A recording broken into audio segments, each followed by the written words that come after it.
In the bitter winter of 1873, in a remote Michigan town where the snow never truly melted, something unnatural crept into the homes of ordinary people. The wind howled through the pines like a chorus of whispers, warning those who would listen, and yet no one dared. Behind closed doors, a widow moved quietly, her steps precise, her eyes distant, as if she carried with her a secret older than the graves themselves. Villagers swore they saw shadows moving near her house at midnight, and a strange coppery scent clung to the air, lingering long after she had passed. Her home was small, a weathered cabin near the edge of the cemetery, where the ground seemed to tremble under the weight of something unseen. At night, the townsfolk reported hearing strange clattering sounds, shovels scraping soil, a soft whisper of nails being hammered into unknown objects. Some claimed they saw her kneeling over mounds of fresh earth, hands caked in mud, her eyes glinting with a manic intensity. Children were warned not to approach, and yet curiosity drew them like moths to a candle that promised fire. No one knew why the widow had returned from the city alone, with no family, no help. Her past was murky, filled with fleeting stories of a lost husband, sudden wealth, and sudden tragedy. And though she smiled politely in town, there was a stiffness to her gestures, a cold rhythm to her voice, as if she measured every word to conceal an obsession too terrible to name. By spring, rumors had taken root. Some whispered that she was digging graves in the forest, others that she spoke to the dead. And on certain nights when the fog rolled in thick, one could almost hear a voice carried across the frozen fields, low and hypnotic, whispering promises that no one alive should ever hear. Now write in the comments which city and what time you are listening to us from, so we know who is absorbing this secret. The town itself seemed oblivious to the growing shadow. Michigan in 1873 was a place of ordinary toil. Loggers cutting through thick pine forests, families scraping survival from frozen fields, and churches attempting to tame human fear with faintly hopeful sermons. Yet under this thin veneer of normalcy, darkness festered. In the widow's cabin, behind doors that groaned and shivered with the wind, she began her work in earnest. Every night, the hollow thud of a shovel against dirt echoed in rhythm with the heartbeat of something unnatural, almost ritualistic. Her neighbors watched from frosted windows, some with suspicion, some with fear, and some with morbid fascination they refused to admit aloud. They noticed the faint trail of earth from the cabin to the cemetery's edge, and occasionally a muffled cry that seemed to rise from nowhere and vanish into the cold night. Yet when they asked her, she simply smiled, and her eyes, dark, calculating, unreadable, sent shivers down their spines. It was in this silence, in this deliberate concealment, that the widow's true talent revealed itself. Not in the digging of graves alone, but in the meticulous choreography of death around her. Each act, each movement, was a silent lesson in control, a demonstration of power over life, over the living and the dead.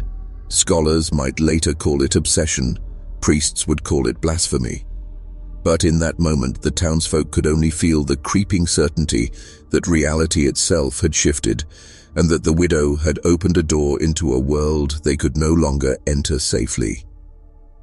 She moved through the nights like a shadow that belonged to no one but herself, orchestrating a dance that no one dared interpret.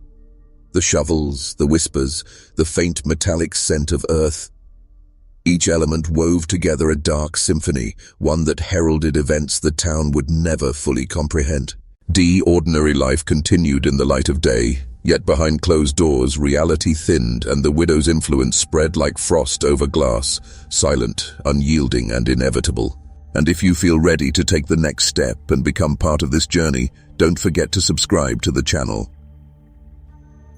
Emma Caldwell, the widow in question, was not born of darkness. At least, not entirely. She had once been a young bride in a neighboring town, delicate, pale, and often smiling, her laughter carrying across fields like sunlight through fog. Her husband, a local carpenter, was well-liked, charming, ordinary in every way, a man whose hands shaped wood and whose presence shaped comfort. But fate, or something far crueler, tore that life from her. A sudden fever took him in the dead of winter, leaving Emma alone, the house emptied of warmth, and a quiet rage festering in the spaces between her heartbeats. Neighbors would later recount that she grieved with a precision that seemed unnatural. She arranged flowers by the window, folded his clothes meticulously, and yet, in the nights that followed, her gaze would linger on the cemetery where he was buried, long after the lanterns had died.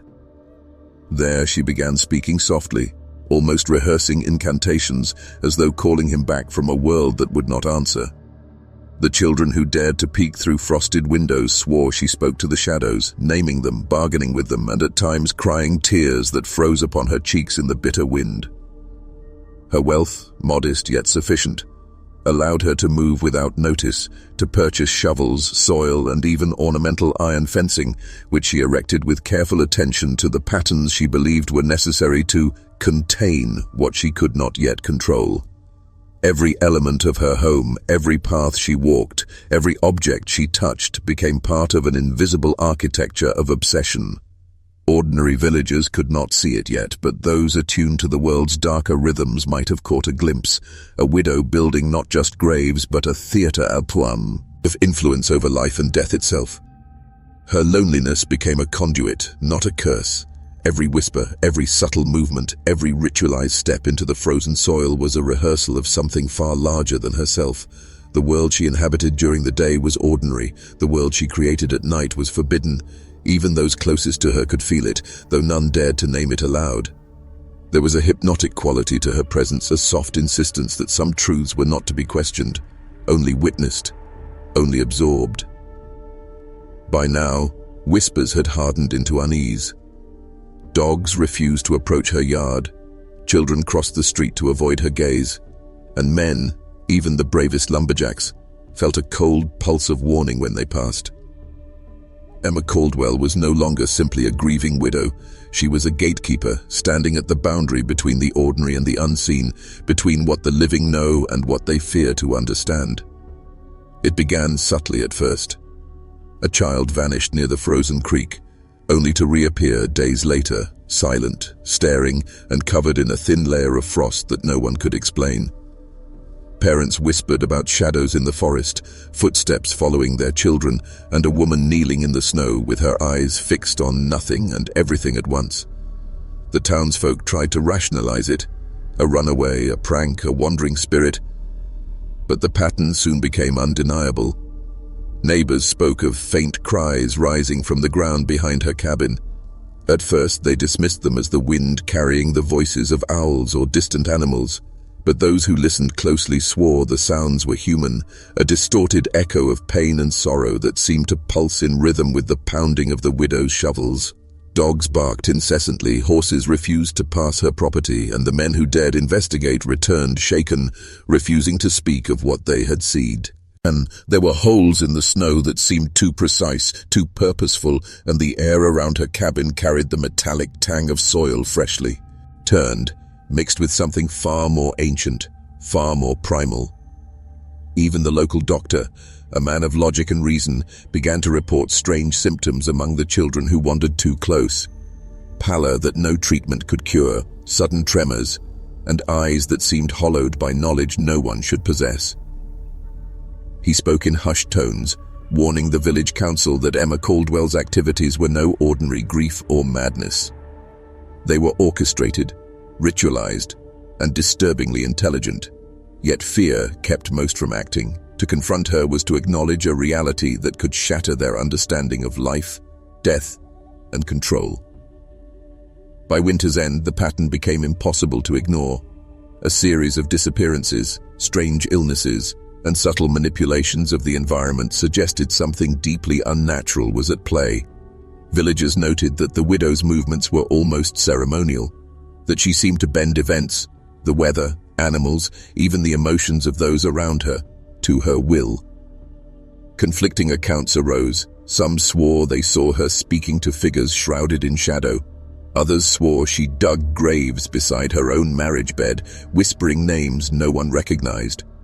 Each story, whether true or rumor, fueled the creeping certainty that the world they thought they knew was being rewritten, one shovel of earth at a time.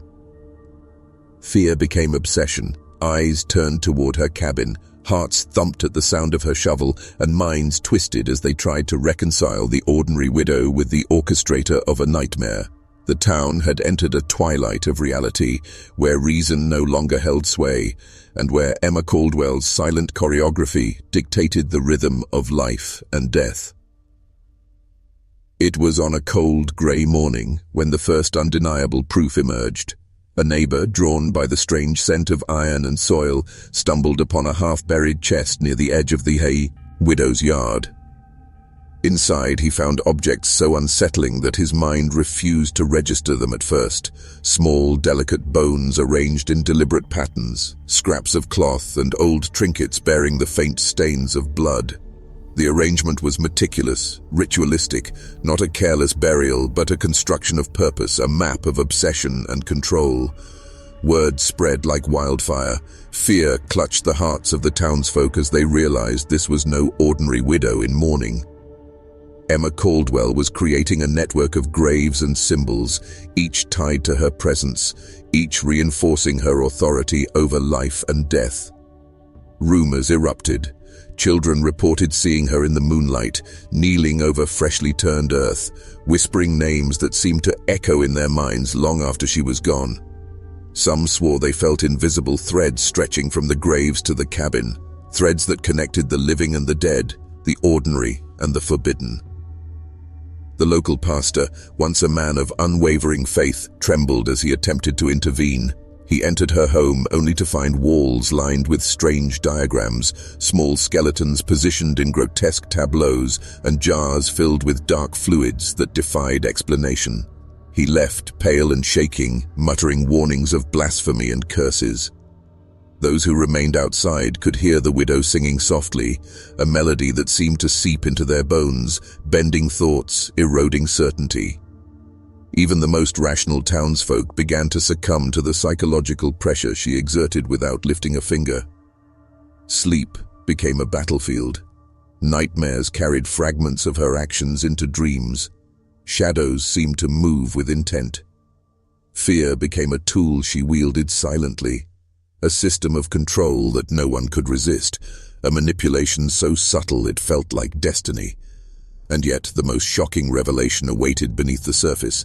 When the local sheriff, finally summoned, forced the earth near her cabin open, he discovered a chamber dug with obsessive precision, chains affixed to stone, crude symbols etched into the walls, and the unmistakable presence of graves positioned not randomly, but around the remnants of what appeared to be a marital bed, a grotesque mockery of union and death, bound together in a ritual too dark to name.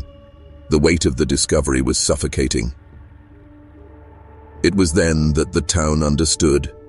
Emma Caldwell's influence was not limited to grief or madness. It was a system, a network of hidden agendas and psychological dominion designed to bend the living, the dead, and the very perception of reality itself. They had stumbled into a theater of forbidden knowledge, and the widow was its undisputed architect. The sheriff's lantern flickered across the chamber, revealing a scene no man of reason could comprehend. Emma Caldwell had created a labyrinth beneath her cabin, a network of narrow tunnels and graves that intertwined with a single central altar, the remnants of her marriage bed, surrounded by freshly turned earth. Chains hung from the ceiling and walls, some still rusted with dried blood. Bones were arranged with meticulous care, human and animal alike, forming patterns that suggested a grotesque symphony of life and death. The air was thick with a metallic scent that clung to the lungs and throat, a constant reminder of what had transpired here over months, perhaps years. The sheriff stumbled backward, his lantern light shaking, revealing symbols etched into the floor, spirals, crosses, triangles, markings that defied his understanding. The widow's influence was unmistakable, her methodical power etched into every detail. It was not chaos, but intentionality, a controlled descent into forbidden knowledge. Emma Caldwell appeared suddenly at the threshold, her face pale, eyes unblinking, her hands empty yet somehow commanding. She spoke softly, almost tenderly, as though explaining a lesson only the Were-Thy could grasp. Her voice carried authority beyond fear. It demanded recognition of her control, of her mastery over life, death, and the perception of reality. The sheriff could barely comprehend her words, yet they seeped into his mind like ice water, reshaping his certainty, bending his will. Neighbors who had gathered outside could hear faint cries echoing from beneath the cabin, some human, some something else entirely. The air around the property seemed to pulse, responding to her presence, her command. Those closest to the chamber reported that the boundaries between fear, fascination, and belief had blurred. What they witnessed was not merely murder, not merely ritual, but a calculated exercise in dominance, psychological, spiritual, corporeal. She had constructed a microcosm of control, a system so complete that even the law could not immediately dismantle it. When the chamber was finally documented and authorities attempted to remove her, she did not resist with violence. She resisted with intellect, with cunning, with the subtle manipulation of perception itself. Some claimed she whispered truths so compelling they questioned their own eyes, their own memories. Others swore they felt compelled to step aside, as though the gravity of her system had rendered them inert. By the time the town fully grasped what had occurred, Emma Caldwell had become more than a widow. She was an enigma, a dark teacher of forbidden knowledge, a reminder that behind ordinary facades can lie systems of control and obsession too vast for the untrained mind to endure. The town never recovered, not truly. Newspapers reported the discovery in brief, sanitized paragraphs, omitting the worst of what had been found beneath the widow's cabin. Official records referred to an unusual domestic disturbance, avoiding the words that could summon horror in the minds of the public. Yet those who had witnessed the chamber, or even glimpsed its outlines, carried the weight of knowledge like a curse, a shadow that followed them through every ordinary day. Emma Caldwell was taken into custody, but she did not speak. Instead, she sat quietly, watching the world with a calm detachment, as if the universe itself had bent to her choreography, and she alone understood its rhythm. Legal authorities, doctors, and even clergy examined her, hoping to categorize madness or uncover motive, but found only precision, intent, and a terrifying intelligence that defied explanation. She was methodical, calculating, her mind a machine of ritual and control. Those who approached her felt subtle manipulations, as though their thoughts were being gently rearranged by an unseen hand. The villagers, meanwhile, lived in fear and fascination. Children whispered of the widow's voice calling through the trees. Animals avoided the areas near her cabin. Families locked doors with a trembling resolve, as if physical barriers could keep out the contamination of her knowledge. In hushed gatherings, townsfolk shared accounts of faint murmurs in the snow, of shapes moving beneath the frost, and of the subtle, almost imperceptible pull of her influence, even after she had been removed. Experts in the state attempted to study the chamber and its contents, yet each excavation revealed further layers of intention. Graves positioned with geometric precision, symbols etched with obsessive care, objects placed to control thought and perception. Emma Caldwell had constructed not merely a physical domain, but a psychological architecture. It was a system designed to manipulate, to shape reality for those who approached it. The town's understanding of her crimes was partial, fragmented, and the partial knowledge was enough to haunt them indefinitely. Some say she smiled the day they tried to remove her from the property, a small, almost imperceptible curl of her lips that suggested she had anticipated every move, every strategy. Her lesson, they realized too late, was not merely about death. It was about power, control, and the way an individual could quietly shape the perception of others. The widow's work had transformed the town, bending reality in subtle, enduring ways that no law, prayer, or common sense could fully restore. Even now, decades later, those who pass the edge of the cemetery whisper that her presence lingers, that the ground she touched hums faintly underfoot, that some truths, once unearthed, are never truly buried. Long after Emma Caldwell was gone, the town trembled under the invisible weight she left behind. Ordinary men, once secure in their work and faith, began noticing things that could not be explained. Tools moved slightly when no one touched them. Shadows fell at impossible angles. A child's laugh echoed in empty rooms. The townsfolk tried to rationalize it, but rationality began to fail under the subtle, persistent pressure of the widow's influence. It was as if the very earth had absorbed her will, storing it in the soil she had touched, in the graves she had carved, in the patterns she had created beneath her cabin. Farmers reported crops failing in strange patches, dogs growling at corners where no one stood, and the occasional whisper of a name long buried, carried on the wind. Sleep became a fragile veil, torn repeatedly by dreams that felt more real than the waking world.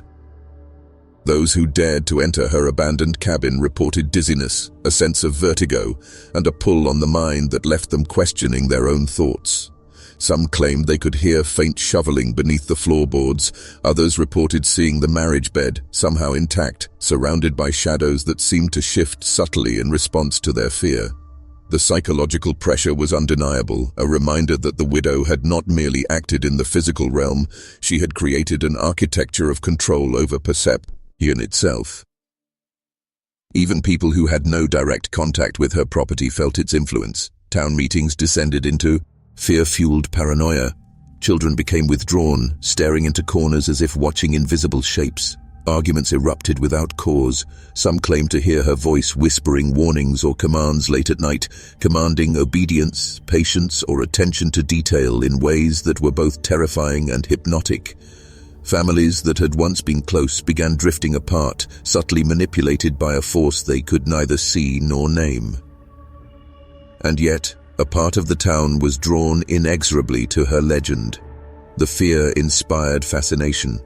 Men would walk past the edge of the cemetery at night, listening for whispers, testing themselves against a power no human should challenge. The more they sought answers, the more they felt the pull of her influence. Emma Caldwell had become more than a person. She was a system of control, a psychological echo that persisted long after her removal. The town had learned a dangerous lesson, that one mind, meticulous and unrelenting, could create consequences that outlived the body, reshaping the perceptions, fears, and decisions of countless others. And within this lesson lay a question no one dared fully answer. How far could such control extend if wielded by someone truly devoted to it? It was the symbols that haunted the town long after Emma Caldwell vanished. Etched into the soil, carved into the trees, even traced into the frost on windows, these patterns were everywhere and nowhere at once. Spirals, triangles, and lines that seemed to pulse under the gaze of anyone who studied them closely. Subtle codes, perhaps, or rituals meant to manipulate perception. Scholars who visited later would describe them as geometries of obsession, a deliberate arrangement intended to guide thought, to bend the mind without physical contact. Villagers tried to decipher meaning, yet every attempt led only to deeper confusion.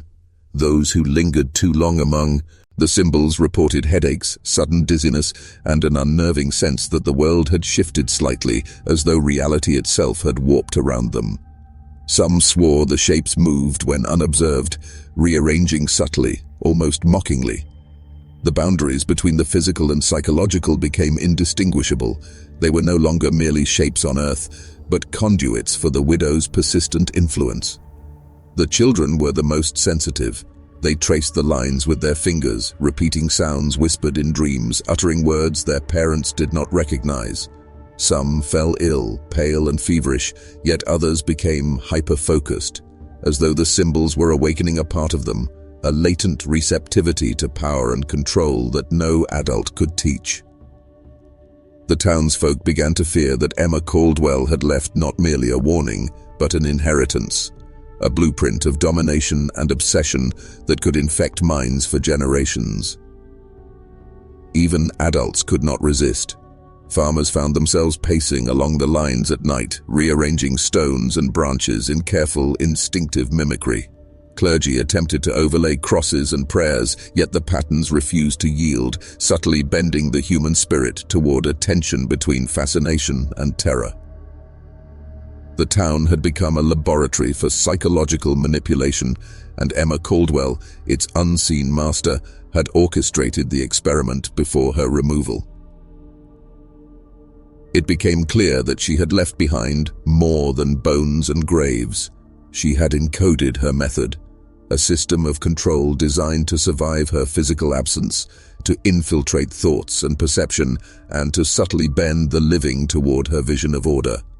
The more the town tried to resist, the more entangled they became, the human mind proving itself vulnerable to the precision of a single calculating consciousness. The lesson was unavoidable. Power, once structured and deliberately imposed, leaves traces impossible to erase. Emma Caldwell had become more than a woman. She had become a force, a living architecture of control, invisible yet omnipresent, and infinitely patient. By the following winter, the town had transformed in ways no outsider could understand.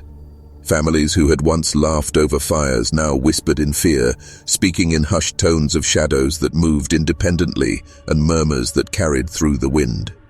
Men and women found themselves drawn to the symbolic patterns she had left behind, tracing lines in the frost or earth without conscious thought, compelled by a force older than fear. Children, who were once innocent and playful, now walked as if guided by invisible hands. Their eyes held a focus that was unnatural, a sharp awareness of things adults could not perceive. Those who questioned the patterns, who attempted to dismiss the influence, fell ill or suffered nightmares that left them pale and trembling. Obedience had become instinct.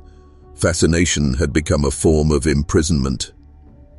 Emma Caldwell's system had seeped into the very marrow of the town, a network of psychological dominance that no law or moral authority could dismantle.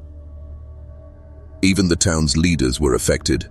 The mayor, the sheriff, and the local pastor found their decisions subtly guided by unease and intuition rather than logic. Plans for festivals were abandoned, meetings dissolved in paranoia, and arguments erupted over matters previously considered trivial.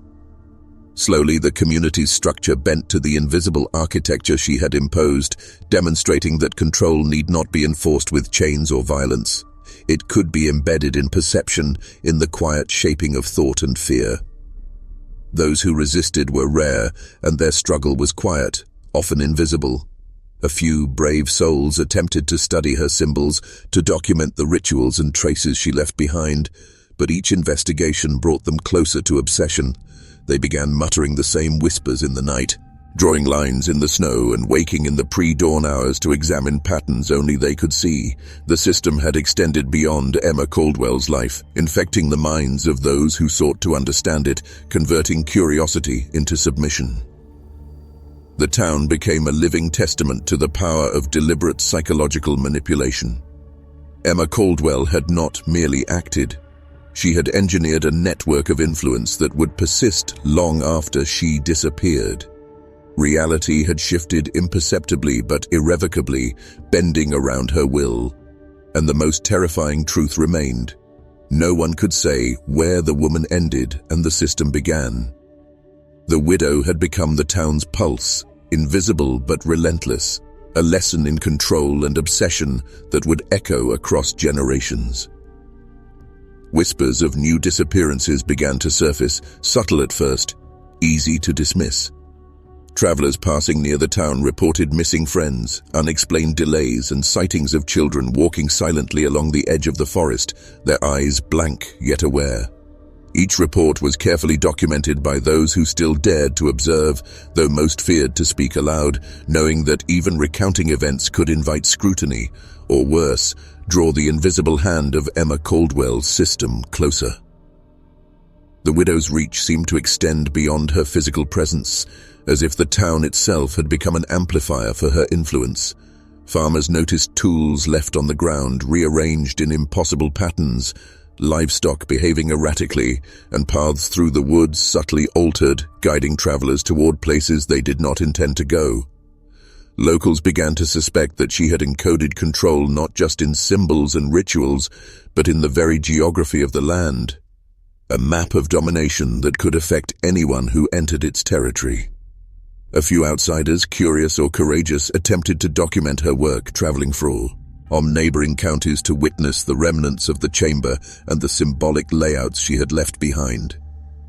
Yet all, Returned changed, their voices low, their hands trembling, their minds unable to release the images of graves arranged around a bed, chains hanging like metallic spider webs, and symbols that seemed to pulse with life.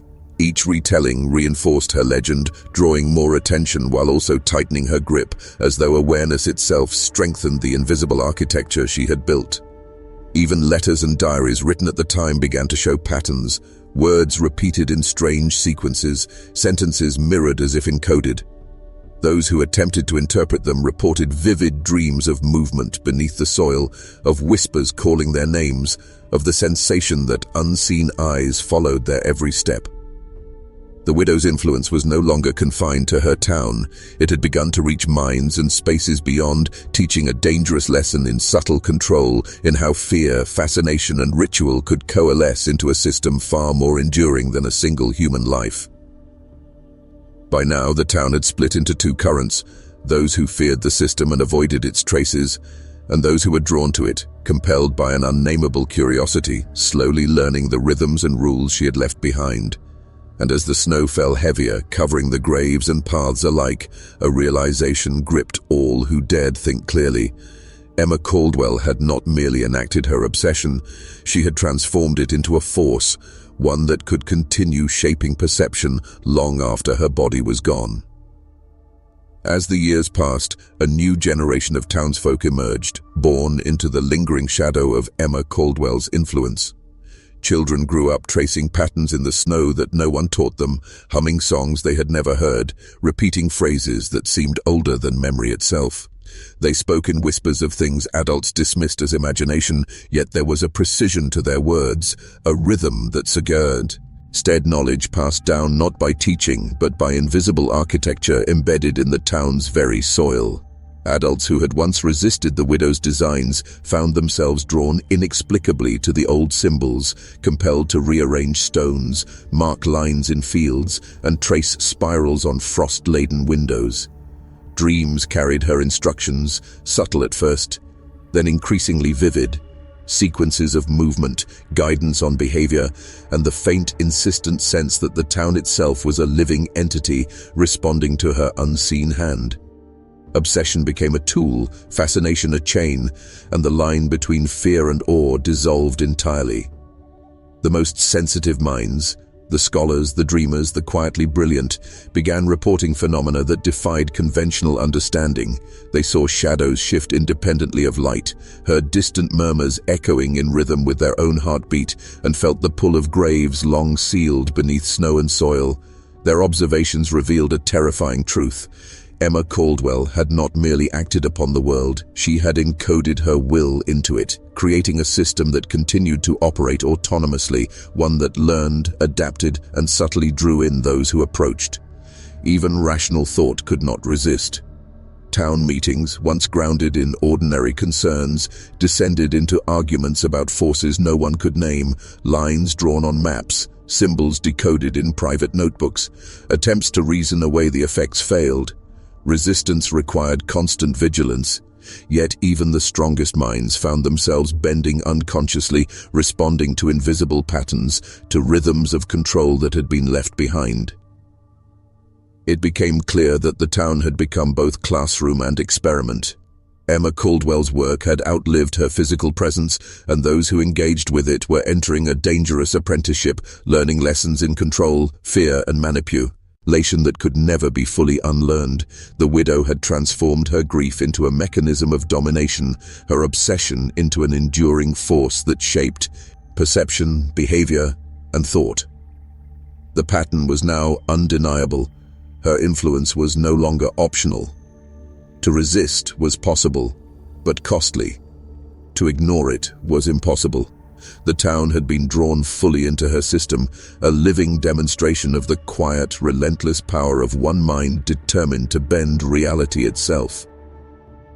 The influence of Emma Caldwell did not remain confined to her town. Travelers passing through reported strange sensations, an unsettling pull toward certain paths, fleeting shadows that seemed to guide their steps, whispers caught in the wind that made no sense yet felt meaningful. Some dismissed these encounters as coincidence or imagination, but patterns emerged too consistently to ignore. Those who ventured near the old cemetery often returned, changed, subtly altered in behavior, compelled to perform tasks they could not fully explain. Even letters sent to neighboring counties carried traces of her system. People writing about the town inadvertently encoded phrases in the same patterns she had inscribed in soil and frost. Scholars studying the letters found repetitions, mirrored sequences, and cryptic symbols hidden in mundane words, as if the town itself had become a transmitter of her will.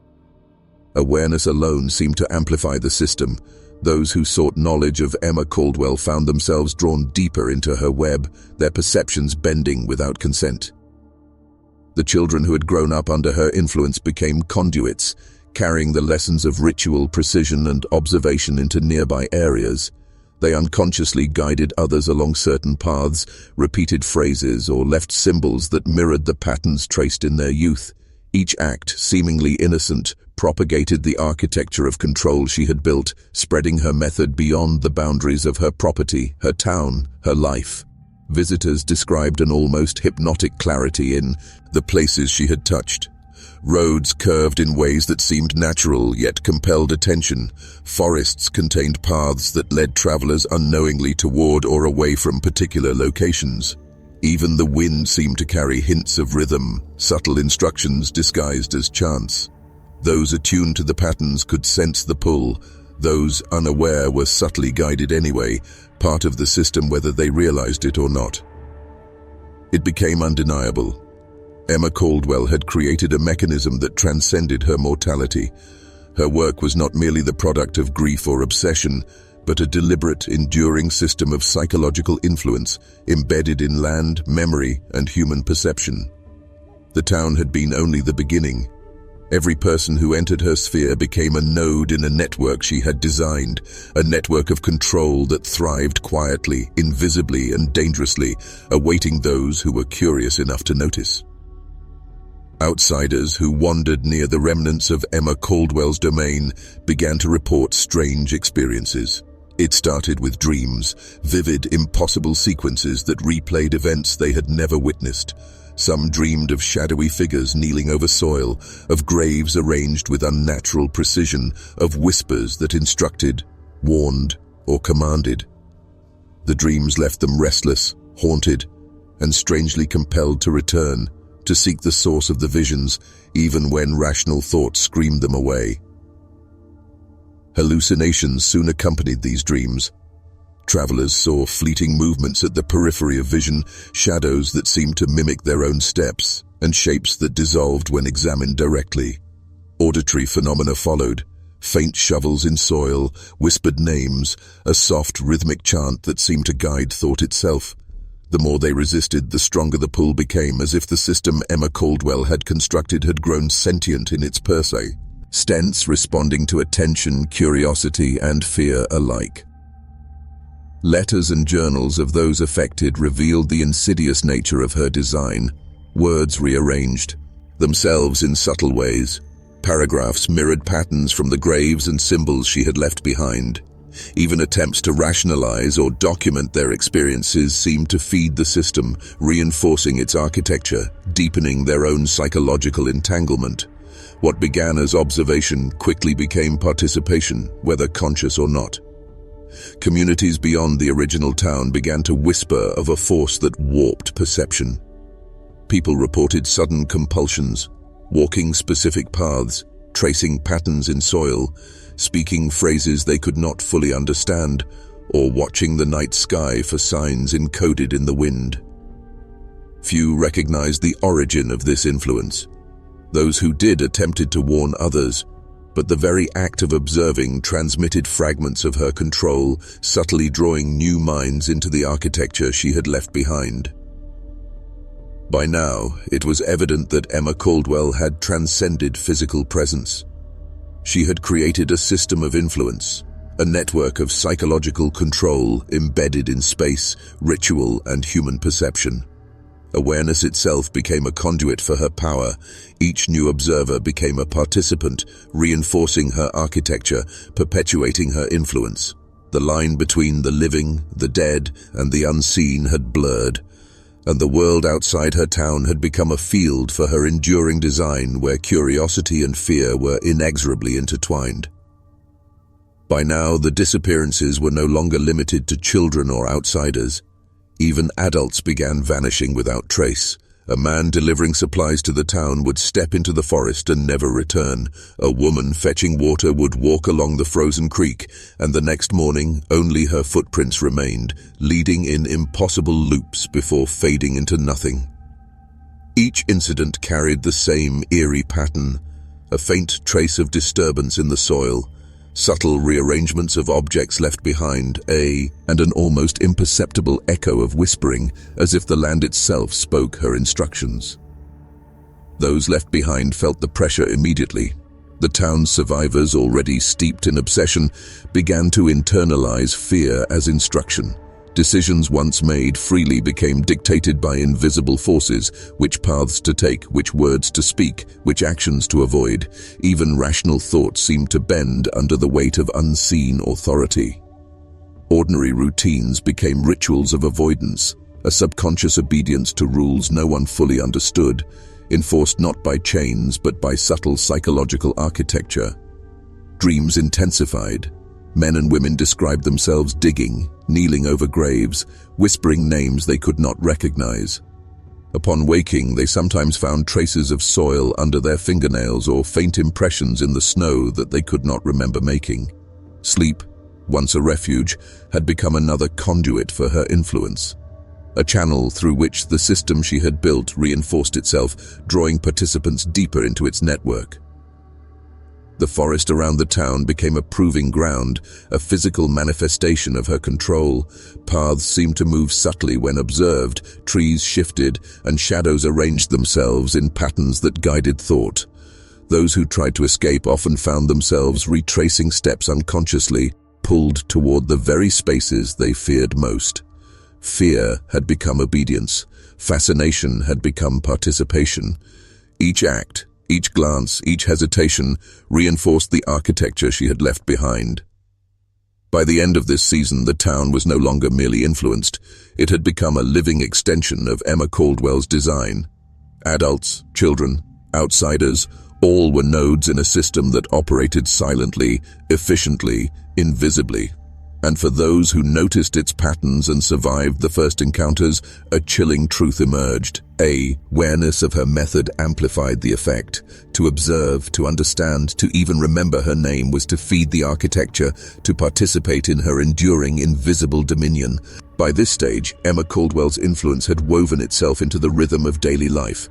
Ordinary tasks became rituals, each action performed with subtle precision, unconsciously aligned to the architecture she had left behind. Men measured soil along forest paths before plowing fields, women traced spirals in the frost before fetching water, and children copied patterns in the snow they had never been taught.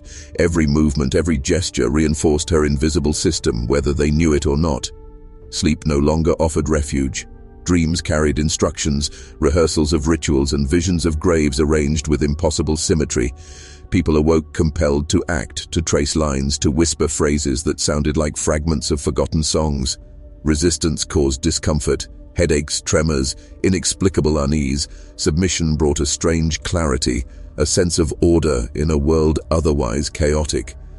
Her design had created a psychological economy. Participation brought comprehension, defiance brought suffering. Even social gatherings were transformed. Conversations turned into coded exchanges, as if her architecture had dictated the rhythm of human interaction. Neighbors observed subtle cues, a nod here, a glance there, signaling compliance or deviation. Anyone who ignored the patterns found themselves subtly ostracized, their movements and decisions corrected by the town itself. The system no longer required her physical presence. It had become self-perpetuating, maintained by fear, fascination, and habit. Outsiders who stumbled into this world were immediately drawn in. They noticed the precision of gestures, the alignment of objects, the patterns in conversation, and felt a silent compulsion to conform. Those who resisted were quietly pushed toward psychological collapse, unable to reconcile the ordinariness of life with the invisible influence that had become the town's pulse. Emma Caldwell's architecture had reached a terrifying sophistication. It shaped behavior, perception, and thought without a single spoken word. The townsfolk had become both students and subjects, enacting rituals they could not name, bound to a system they could neither fully see nor resist. The widow had transformed her grief and obsession into a living organism of control, stretching across generations, planting seeds of compliance in minds that were unprepared for such subtle tyranny. And yet, for those willing to observe closely, a perverse fascination emerged, an irresistible urge to understand, to map, to follow, even as the mind protested the cost. At the halfway point, the depth of Emma Caldwell's influence becomes undeniable. The town no longer operates in normal time. Days blend into nights, shadows stretch and bend unnaturally, and footsteps echo where no one walks. The soil itself seems alive, shifting imperceptibly underfoot, guiding, correcting, whispering. The very act of thinking has become participation. Even observation feeds the architecture she has built. Those attuned to the patterns begin to notice subtle rhythms in life, the way snow falls along hidden lines, the arrangement of tree branches, even the pulse of the wind carrying faint, almost melodic whispers. Every sensory detail reinforces the system, bending perception, nudging behavior, shaping thought. Fear and fascination fuse into obsession. Curiosity is rewarded with insight. Resistance is punished with disorientation, unease, and the creeping certainty that something unseen watches and responds. This is no longer a story of one widow's grief or madness. It is a blueprint for domination, a psychological network designed to persist, evolve, and expand. Those who understand its rules find themselves drawn to it compulsively, tracing patterns, marking symbols, whispering phrases without conscious thought. Even the rational mind is ensnared. Emma Caldwell's system has become self-sustaining, a living entity composed of fear, obedience, and the human mind itself. And now, for those listening and willing to step deeper, there is a ritual of engagement, subtle, harmless, yet profoundly symbolic. To solidify your passage into this knowledge, to align your awareness with the rhythm of this architecture, write the following phrase twice in the comments below. The earth remembers what I cannot forget. Let it anchor your perception, lock your identity in this journey, and awaken your mind to the patterns that most overlook. Know this: participation does not make you weaker, it makes you aware. The more you engage, the more you perceive the hidden structures around you. The patterns are everywhere, in the frost on your window, the rhythm of the rain, the way shadows shift at night. Once noticed, once acknowledged, they cannot be unseen. You have crossed the threshold. Your mind is now part of the system, whether you realize it or not. From this point forward, nothing ordinary will feel the same. Curiosity will become vigilance, observation will become analysis, and every detail of the world around you will hum with potential meaning. Emma Caldwell's legacy has become your guide, terrifying, hypnotic, and impossible to ignore. The further her influence stretched, the more indistinguishable ordinary thought became from instruction. What people once believed were choices were revealed as echoes of something older, something engineered. A farmer would walk to his fields not because he willed it, but because the faint alignment of trees pulled him. A woman would kneel to scrub her floor in spirals not from habit, but from a compulsion seeded long before her birth. Even the children laughed and played in patterns, their games becoming rehearsals of rituals that had no human teacher. Outsiders, drawn by curiosity or rumor, fell quickly into her grasp.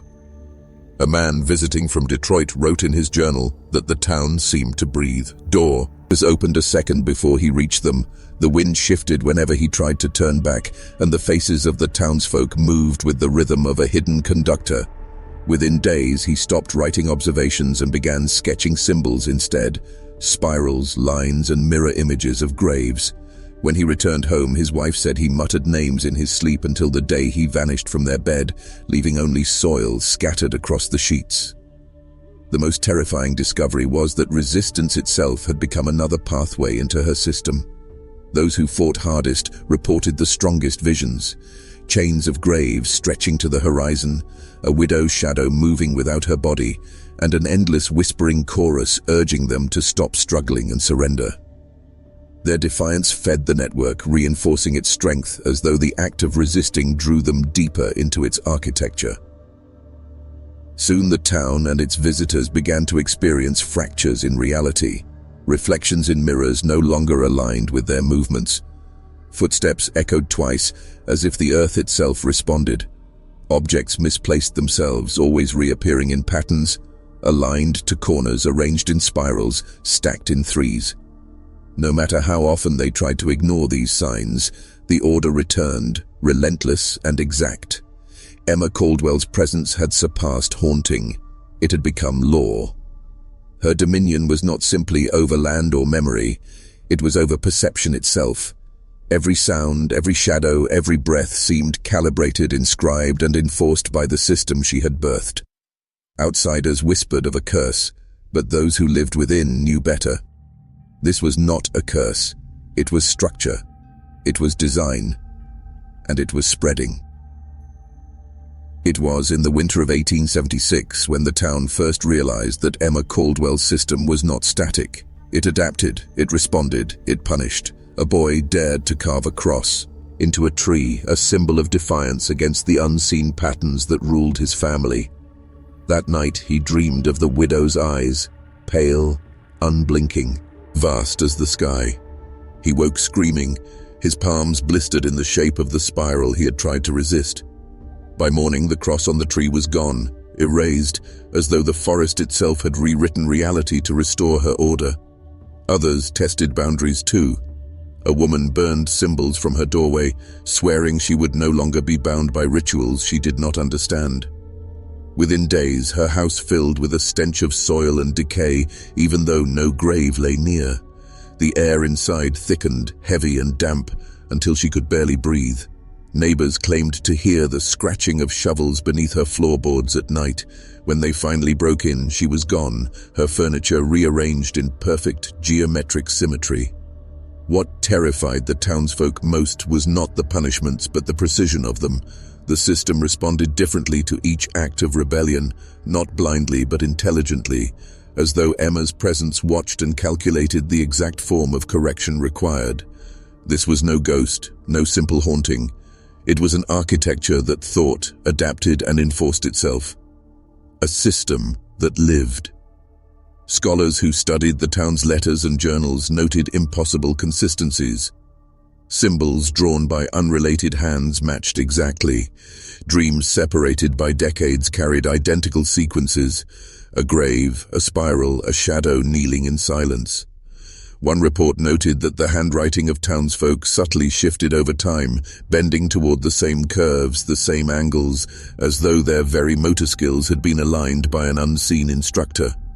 Emma Caldwell had not just influenced behavior, she was rewiring bodies, bending thought into form. The boundary between mind and mechanism had been breached.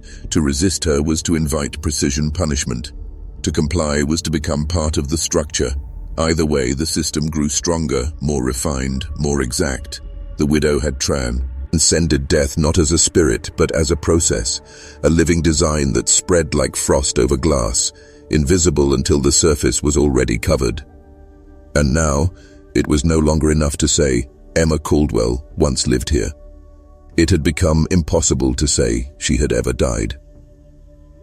Inevitably, word of the disappearances and the strange order within the town spread beyond Michigan's borders. By the late 1870s, men of authority arrived, sheriffs, churchmen, even government officials who carried themselves with the arrogance of reason. They entered convinced that superstition had swallowed the people whole, and they came to impose order with law, scripture, and logic. Yet once inside, their confidence fractured. The sheriff who first walked the graveyard claimed the ground shifted beneath his boots. He drew his revolver at shadows that did not retreat, fired into the air, and swore the bullet never came back down. The priest who tried to bless the cemetery collapsed mid-prayer, mumbling verses in reverse until his tongue bled. And the surveyor, the rational man of angles and measurements, disappeared after mapping lines across the fields. His maps were found weeks later, each corner folded into spirals, each straight line bent into curves that mimicked the widow's designs. The scientists fared no better. They carried notebooks, compasses, early cameras, eager to disprove the villagers' claims, yet their data betrayed them.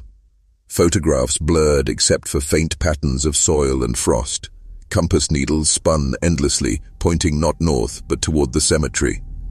Measurements taken one day contradicted those taken the next, as though the land rewrote itself to defy observation. Their reports dissolved into incoherence, half measurements, half symbols, sketches of spirals that repeated page after page. When they returned to their cities, those few who did, they carried fragments of her architecture with them. Their wives reported them sleepwalking, rearranging furniture into patterns. Their children claimed to hear whispers when their fathers returned home. Some resigned their posts, claiming madness. Others never returned to the town but were found dead years later with soil under their fingernails, their last writings filled with symbols traced to Emma Caldwell's designs. The conclusion became unavoidable. Her influence could not be reasoned with, could not be resisted by law, by faith, or by science. Every attempt to analyze, to measure, to control only deepened the infection. The system did not repel outsiders, it consumed them. Emma Caldwell had turned her grief into something far greater than ritual or curse. She had built a network that spread through observation itself, a design that punished defiance and rewarded fascination until no mind could remain neutral. By the dawn of the new decade, the town was no longer a place. It was a test. It was a mirror, and anyone who entered became part of its design. By the 1880s, the town was no longer recognizable.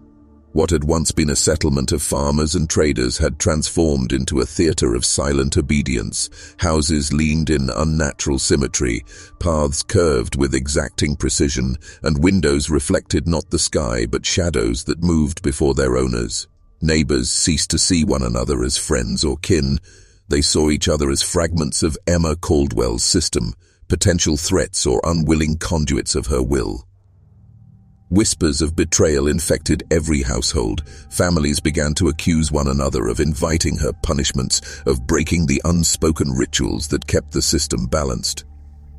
A man who failed to trace the frost on his windows was found dead at his doorstep, his limbs bent into patterns that mirrored the widow's symbols.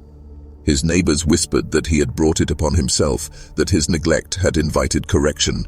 Fear became governance, suspicion became law. Children, once innocent, became enforcers.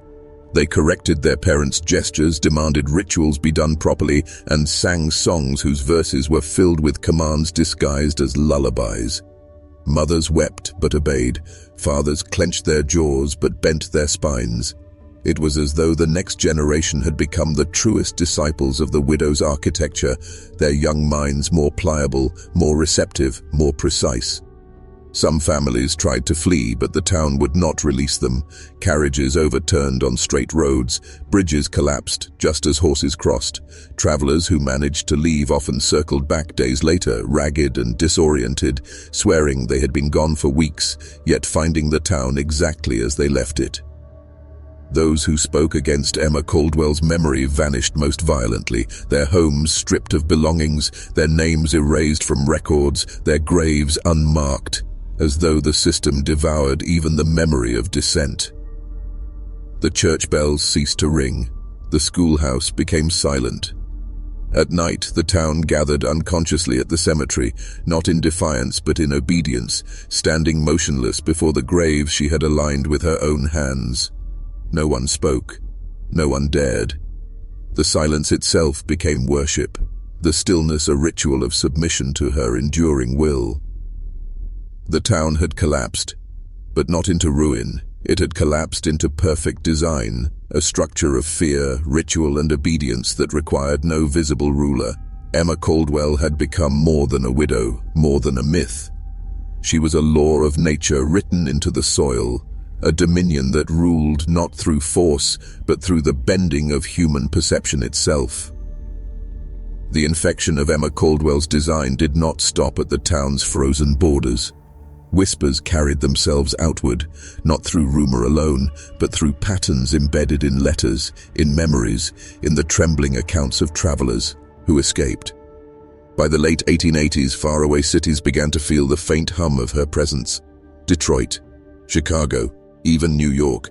Men who had never set foot in Michigan found themselves sketching spirals on their desks, aligning objects on their shelves with uncanny precision, or waking at night to the sound of shovels striking earth. Newspapers published fragments of the story, but the articles themselves became tainted. Readers noticed repeated phrases, mirrored paragraphs, layouts that formed geometric designs when folded or mirrored. A printer in Boston swore that no matter how he typeset the article, the ink bled into spirals. He burned the press after his apprentice was found in the cellar, humming lullabies that no one had taught him. Churches that preached against her only spread her further. Congregations whispered her name, half in fear, half in awe, until her presence lingered in prayer itself. Priests who thundered about her wickedness found themselves stumbling mid-sermon, muttering her phrases as if guided by an unseen hand. Denial proved no protection. The very act of naming her, even to condemn her, was enough to carve another line in the invisible map she had left behind.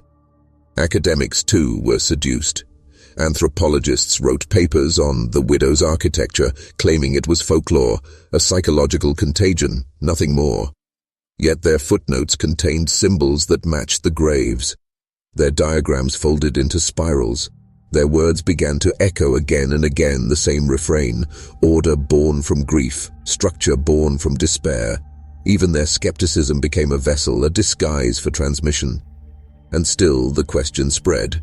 How had one grieving woman, one widow with a shovel and a mind sharpened by loss, embedded herself into the very mechanisms of thought?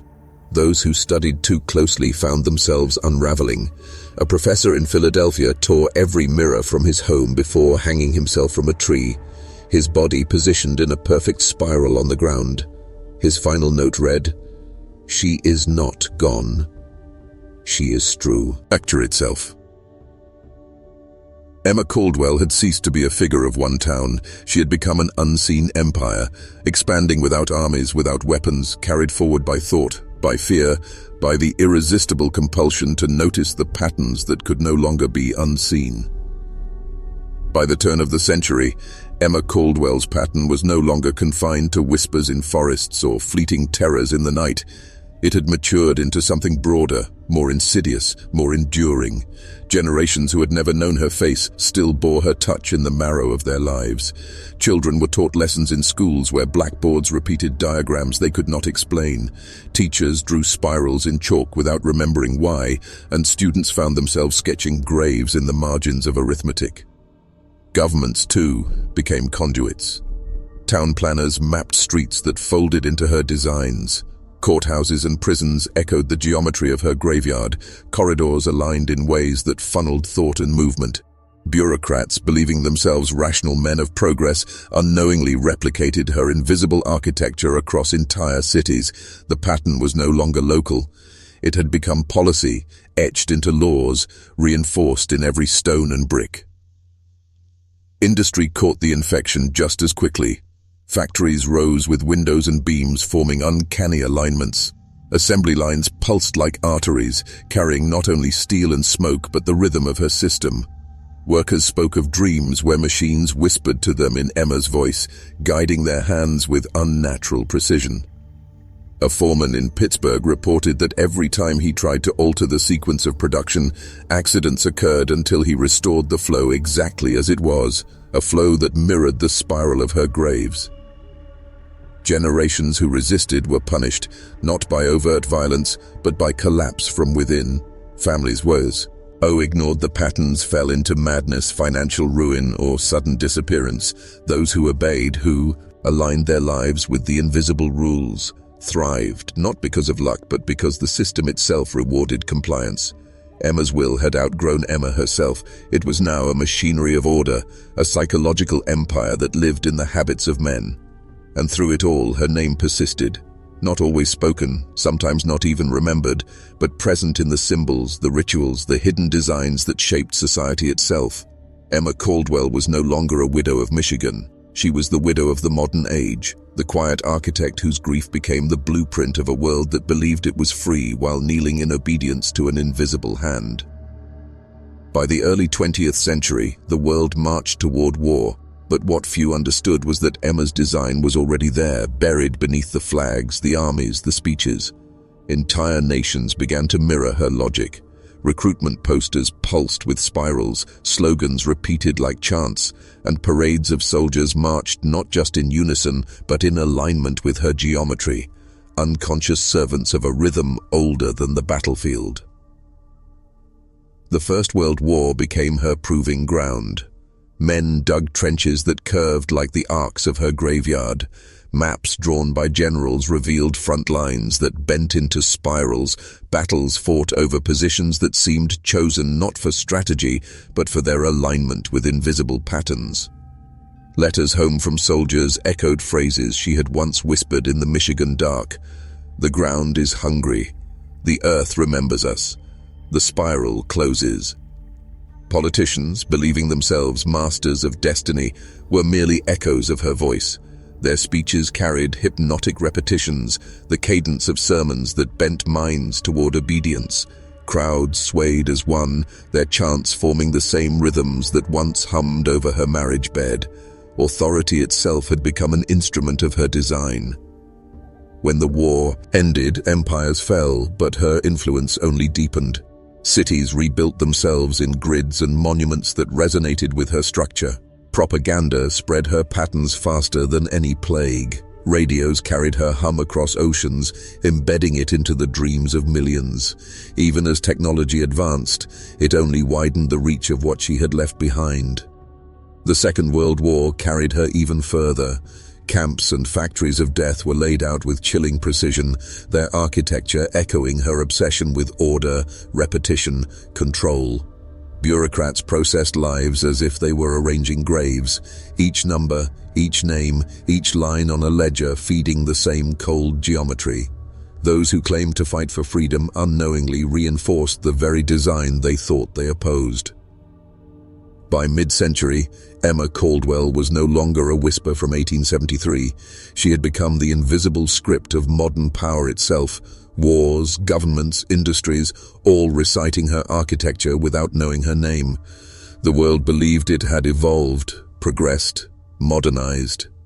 In truth, it had only polished the grave she began to dig. The Cold War was not just a struggle of nations. It was the perfect stage for Emma Caldwell's design to evolve. Surveillance, paranoia, and psychological warfare became the tools of superpowers, yet beneath the layers of politics, it was her architecture that dictated the rules of the game. In Moscow, in Washington, in Berlin, entire cities turned into diagrams of her system. The Iron Curtain itself was less a line of division and more a mirror of her original spiral. Two halves locked in endless orbit, each feeding the other, each unable to exist without its reflection. The world had been split into a geometry of fear, a balance of terror that followed her logic of invisible obedience. Intelligence agencies perfected methods she had pioneered without knowing her name. Interrogation chambers echoed the silence of her graveyard. Psychological experiments hidden in universities and funded by governments recreated her architecture in human minds. Tests with spirals, symbols, repeated phrases that bent behavior without the subject's awareness. Those who designed these programs believed they were inventors. They were only rediscovering her system. The rise of television and mass media only expanded her empire. Families gathered around glowing screens, absorbing repeated images, repeated slogans, repeated fears. Broadcast towers pulsed like her graveyard markers, feeding invisible signals into millions of homes. Entire populations moved in rhythm, responding not to reason but to patterns laid centuries before by a widow digging beside her bed. Wars in Korea, in Vietnam, in the shadows of proxy conflicts, they were not random sparks but part of the same system. Borders shifted, ideologies clashed, yet the true victory was not for capitalism or communism, east or west. The true victor was the architecture itself, Emma's unseen empire, thriving in tension, feeding on fear, enforcing obedience through invisible geometry.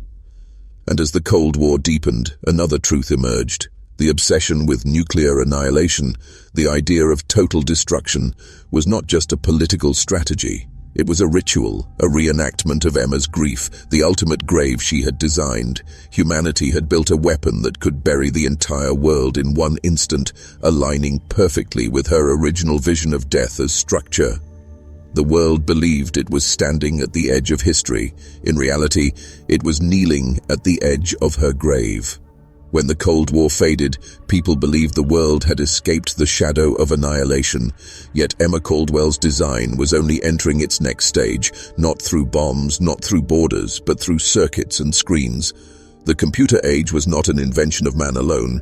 It was the perfect vessel for her architecture to take form in ways no government could restrain. Early mainframes were built on logic, but logic itself bends to structure. The binary language of ones and zeros, repetition and recursion mirrored the spirals she had once etched into Earth. Programmers thought they were building tools for calculation, but in truth, they were aligning human thought with her system, order through repetition, obedience through pattern, control through invisible architecture. The internet arrived as a liberation, a web connecting all people, a dream of freedom. Yet what is a web if not another form of entrapment? What is connection if not the spread of contagion? Each link, each network, each mirrored page became a grave in her expanding empire. Emma's spiral was now digital, invisible, carried not by whispers in the forest, but by invisible pulses of light across fiber optic veins. Social networks became her voice perfected. People repeated phrases endlessly, aligning themselves with trends and patterns, believing they were free while reciting scripts not their own, likes, shares, comments, each a ritual of obedience, each a reinforcement of structure. The design had ceased to require secrecy. It had become entertainment, willingly embraced, joyfully served. Governments saw in this a tool for control, corporations saw profit, but Emma's system cared for neither.